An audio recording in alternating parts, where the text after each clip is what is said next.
Korea. Parati ako nandito pero ngayon nasa labas ng syudad ng South Korea. Bali meron kaming pinuntahan dito. Forgot the name. Nagkaroon kami ng teacher seminar na kung saan ay parang ek-ek blues lang.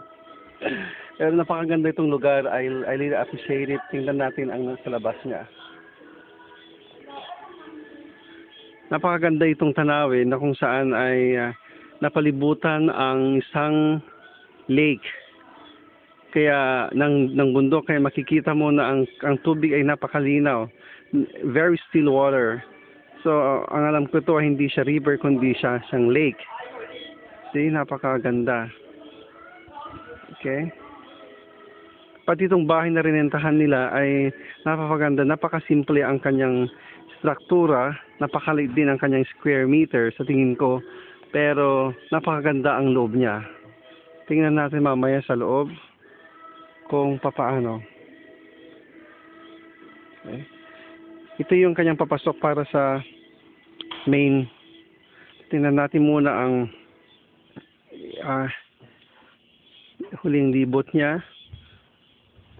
Okay. Maganda. Right?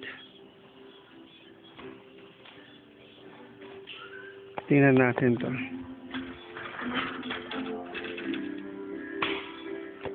Yan yung main door na main door na papasok dito, tapos yan yung hagdanan. Kung makikita mo, ito yung second floor.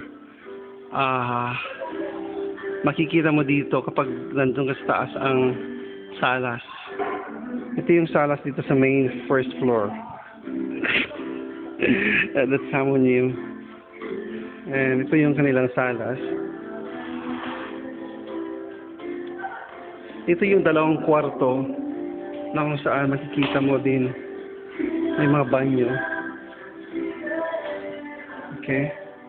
Tapos dito kami natulog.